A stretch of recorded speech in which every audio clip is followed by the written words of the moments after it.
ለምን ነጋ ይላል እኮ ሰው። ሌሊት ለምን አልሞትኩም እግዚአብሔር ይላል። እኛ ተሰብስበን ነጋልኝ ደግሞ ለምን በየማለዳ ምህረቱ አዲስ ነው።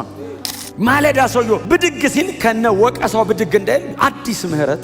አሁን እግዚአብሔር ሰጪ፣ ከልካይ፣ ወሳጅ፣ ነጣቂ ምናምን ብቻ ከሆነ ልክ እንደ እንትን ነው የሚመስለን የጎበዝ አለቃ አይነት።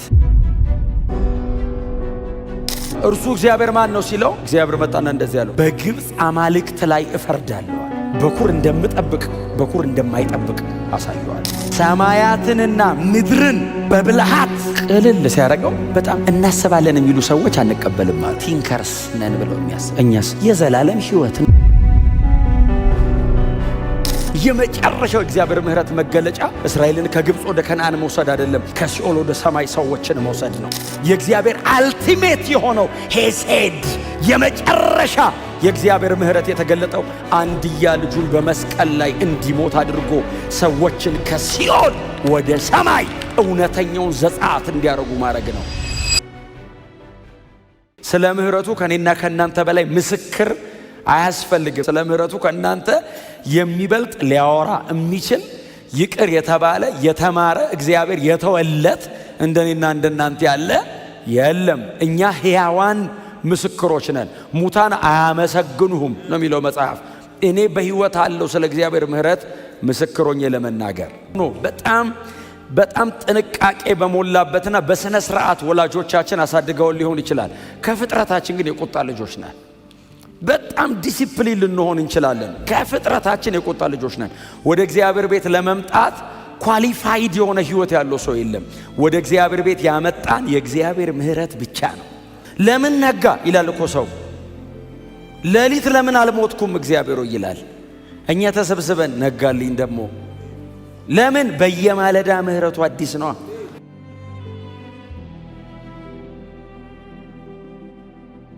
እግዚአብሔር በየማለዳ አዲስ አይደለም፣ ምህረቱ ነው በየማለዳ አዲስ።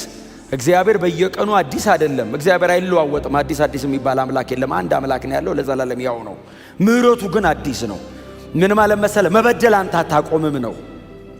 ግን በቃ ሰው ሊበድል ይችላል። በሐሳቡ ይበድላል፣ በንግግር ብዛት ይበድላል፣ በድርጊት ይበድላል። ስለዚህ እግዚአብሔር ማለዳ ሰውየው ብድግ ሲል ከነ ወቀሳው ብድግ እንዳይል አዲስ ምህረት ይዞ ይጠብቀውና እና ወደፊት ይለዋል። እግዚአብሔር ስለሆነ ብቻ ምስጋና ይገባዋል። እንዲህ ስላረገ፣ እንዲህ ስለሰራ፣ እንዲህ ስለሆነ አይደለም። እግዚአብሔር ስለሆነ ስለማንነቱ እንደዚህ አይነት ስለሌለ፣ የሱ አይነት ስለሌለ፣ ያንተ አይነት የለም ተብሎ ተመስገን። ወርሺፕ ባይዘው ትክክለኛው ወርሺፕ በእግዚአብሔር ማንነት ላይ የሚቀርብ ነው።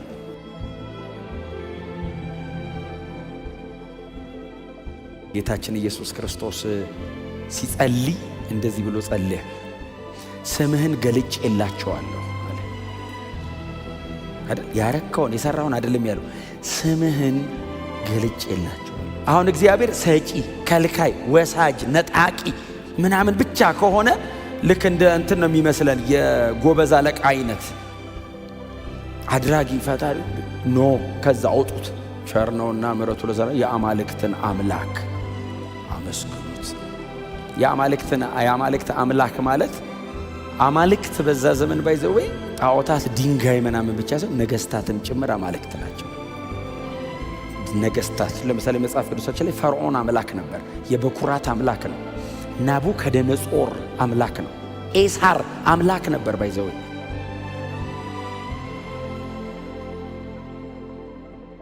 ጌታችን ኢየሱስ ክርስቶስ የማን ልጅ ነው?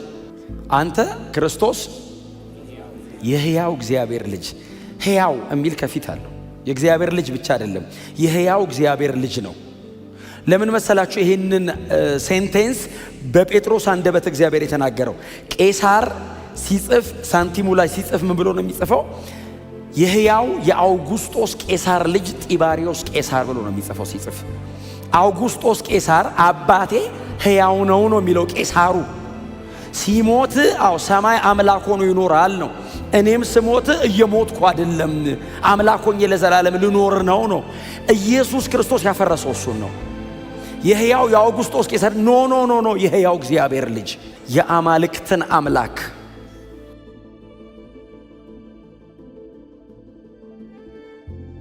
እግዚአብሔር መጣና እንደዚህ ያለ ለፈርዖን በሙሴ በኩል መጣና እንደዚህ ያለው እርሱ እግዚአብሔር ማን ነው ሲለው እግዚአብሔር መጣና እንደዚህ ያለው በግብፅ አማልክት ላይ እፈርዳለሁ አለ። አንዱ የፈረደው ፈርዖን ላይ ነው። በኩሩን እገለዋለሁ አለ እግዚአብሔር። ለምንድን ነው የፈርዖንን በኩር የምትገለው? እሱ የበኩር አምላክ ነኝ ብሏል። ከሱ ቤት ነው የምጀምረው። እሱ አምላክ እንዳልሆነ እስራኤል ለኔ በኩሬ ናት አለ።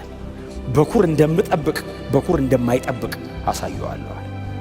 እርሱ ብቻውን ታላላቅ ተአምራትን ያደረገ ቢሆን ብቻውን የሚለው ቃል ባይኖር እርሱ ታላላቅ ተአምራትን ያደረገ ሲል ሩም አለ እዚህ ውስጥ። ኦኬ ሌሎችም የሚያደርጉ አሉ። እርሱ ብቻውን ይህንን ሊያደርግ የሚችል የለም ማለት ነው። አጋንንት በለው ስጋ ለባሽ በለው ማንም ይህንን ሊያደርግ የሚችል እርሱ ብቻውን ታላላቅ ተአምራትን ያደረገ ምን አረገ ይላሉ። እንደዛ አይነት ነገር ይኖራቸዋል። እርሱ ብቻውን ታላላቅ ተአምራትን ያደረገ ሲሉ ምሕረቱ ለዘለዓለም ነውና ሲሉ ከዛ ቀጥሎ የዚህ መዝሙር ጸሐፊ መዘርዘር ጀመረ። እግዚአብሔር the creator God እግዚአብሔር ፈጣሪ ነው። የእናንተ አምላክ የአማልክት አምላክ የጌቶች ጌታ ብቻውን ታላላቅ ተአምራት የሚያደርግ ያልኳችሁ እርሱ ይሄንን በማድረግ ብቸኛ ነው።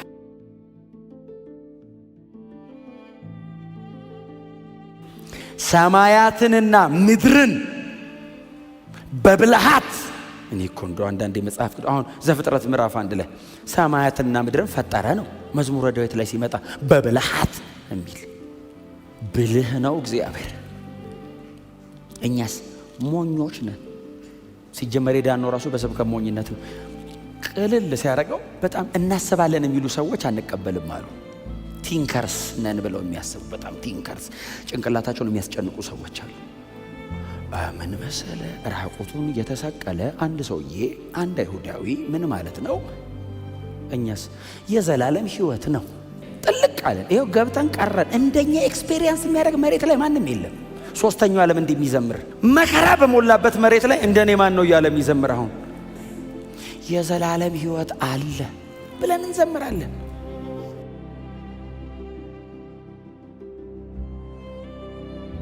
ሰማያት ማለት ሄቨንስ ነው። ይሄ የሚታየው ብቻ ሳይሆን መንፈሳዊ ዓለም ማለት ነው። በዚህ ትርጉሙ ሰማያት ማለት ይሄ ሰማይ ማለት ብቻ ሳይሆን መንፈሳዊ ዓለሙን ጭምር እግዚአብሔር ሲፈጥር የፈጠረው ሁሉንም ነው። የሁሉ ፈጣሪ ነው እግዚአብሔር። ከእግዚአብሔር ውጪ የሆነ ነገር በሙሉ ተፈጥሮ ነው። እግዚአብሔር ብቻ ነው ለዘላለም የኖረ። ማንኛውም ነገር ተጀምሮ ነው። እጅግ ግዙፍ የምትሏቸው መንፈሳዊ ፍጡራን ቅዱሳን መላእክት ሊሆኑ ይችላሉ፣ አጋንንት ሊሆኑ ይችላል። የሆነ ጊዜ እግዚአብሔር ፈጥሯቸው ነው። ሰማያት በጣም ኮምፕሊኬትድ ነው። ከዩኒቨርስ ውጪ ስፒሪት ሪልሙ ማለት ነው። ከዩኒቨርስ ውጪ መንፈሳዊ ዓለሙ ማለት ነው። በጣም ኮምፕሊኬትድ ነው። በጣም ውስብስብ ነው። እጅግ ደግሞ ግዙፍ ነው። በብልሃት ሰራው አለ እግዚአብሔር። ብቻውን መኖር ደክሞት አይደለም የፈጠረን፣ ያለኛ ዘላለም ኖሯል። እኔ እናንተ ከጀመርን 100 ዓመት አይሞላንም።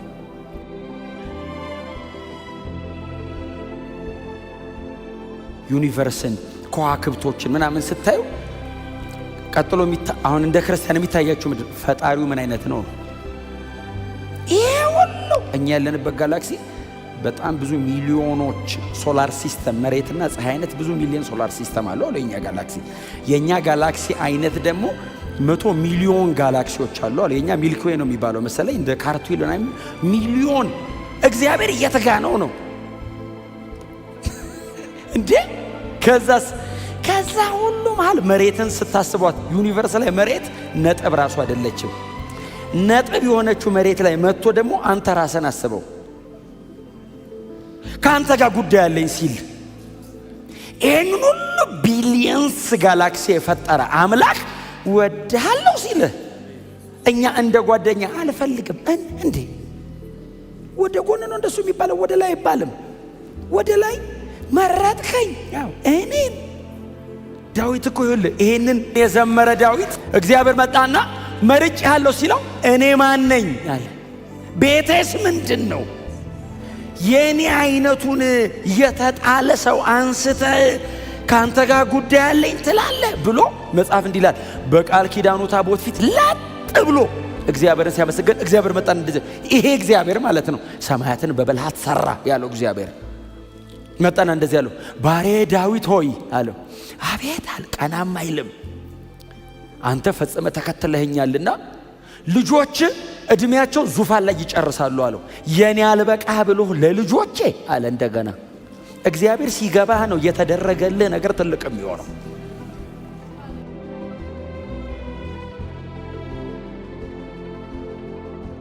የግብፅን በኩር የገደላልና እስራኤልን ከመካከሉ ያወጣ። ይሄ ሪዴምሽን ነው፣ የቤዛነት ስራ ነው። ዝም ብሎ ነው እስራኤል የወጣው። እስራኤል እኮ የወጣው እኮ ደም ፈሶ ነው። እስራኤል የወጣው እኮ መቃን እኮ እና ጉበኑ ላይ እኮ ደም ተቀብቶለት ነው። ወርክ ኦፍ ሪዴምሽን ነው ይሄ። ግን ይሄንን የቤዛነት ስራና ትድግናውን የእግዚአብሔርን አዳኝነት ግን እስራኤል ሁሉ ጊዜ እስከ ዛሬ ድረስ ለልጆቻቸው የሚነግሯቸው አባቶቻችንን ከግብፅ አውጥቷል ብለው ነው የሚነግሯቸው። አባቶቻችንን እግዚአብሔር ከግብፅ አውጥቷቸዋል። ያህዌ አምላክህ እግዚአብሔር ከግብፅ አባቶቻችንን አውጥቷል። እንዴት ነው ያወጣው ብሎ ልጅህ ከጠየቀ የግብፅን በኩር እየገደለ ተበቅሎልህ ነው ያወጣው።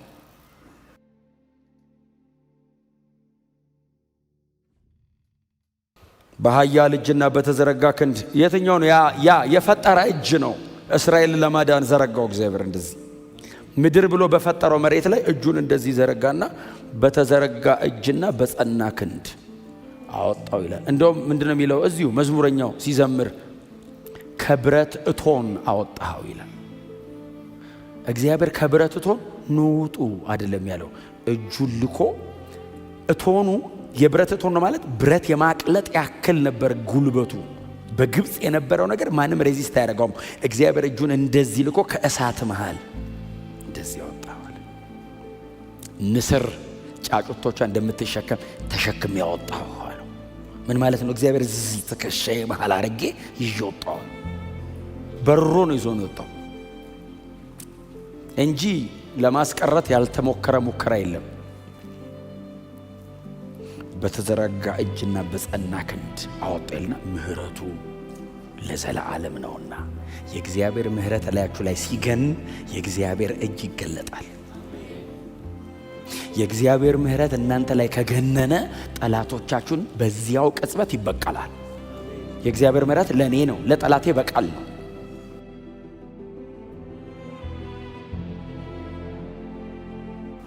የመጨረሻው እግዚአብሔር ምህረት መገለጫ እስራኤልን ከግብፅ ወደ ከነዓን መውሰድ አይደለም፣ ከሲኦል ወደ ሰማይ ሰዎችን መውሰድ ነው። የእግዚአብሔር አልቲሜት የሆነው ሄሴድ የመጨረሻ የእግዚአብሔር ምህረት የተገለጠው አንድያ ልጁን በመስቀል ላይ እንዲሞት አድርጎ ሰዎችን ከሲኦል ወደ ሰማይ እውነተኛውን ዘጻት እንዲያደርጉ ማድረግ ነው። ያኛው ዘጻት በጣም አስደናቂ ነው። ባህር ተከፍሎበታል። ዘንዶን ባህር መካከል ገሎበታል። ግብፅን ድል አድርጎበታል። አስደናቂ ነው። የ430 ዓመት ባርነት ተሰብሮበታል። ይሄኛው ዘጻት ከሲኦል ወደ ሰማይ ነው። ይሄኛው ዘጻት እጅግ ሊወዳደረው የሚችል የትም የለም።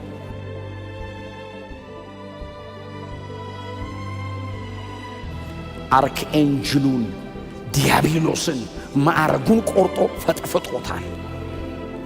እንዳይከተለን አድርጎታል። ይሄኛው ዘጻት መዳረሻው ከነዓን አይደለም። ሰምዌር መሬት ላይ ያለ ጂኦግራፊካሊ የሆነ ሎኬሽን የሆነ አገር አይደለም የምንገባው፣ ወደ ላይ ነው የምንሄደው። የብሉይ ኪዳኑ ወደ ጎን ነው ሄዶት፣ ይሄ ወደ ላይ በእግዚአብሔር መኖሪያ በዚያ ለዘላለም እናርፋለን። ኢየሱስ ክርስቶስ የዚህኛው ዘጻት መሪ እሱ ነው። ሙሴ ራሱ በዚህኛው ዘጻት ከኛ ጋር አብሮ ወጪ ነው፣ አውጪ አይደለም። ታሪክ ሰሪ ኢየሱስ ብቻ የለም ሌላ። የዘላለም እረፍት ኢየሱስ ብቻ ነው የሚሰጥህ፣ ኢየሱስ ብቻ ነው የሚያሳርፍህ። እምትጸልዩ ሰዎች ይህንን ጸልዩ። እምታስተምሩ የምትሰብኩ ሰዎች ክርስቶስን ማዕከል አድርጉት። እምትዘምሩ ሰዎች ኢየሱስን ዘምሩት። ስላደረገው ነገር ዘምሩ፣ ስለ ማንነቱ ዘምሩ። ስለ ሰራው ስራ የሚመስል የለም በሉት። እውነት ነው፣ ይሄ እውነት ነው። አየ ትውልዳችን እየተቀበዘበዘ ያለው ክርስቶስን ስለማያውቅ ኢየሱስ የዘላለም እረፍታችን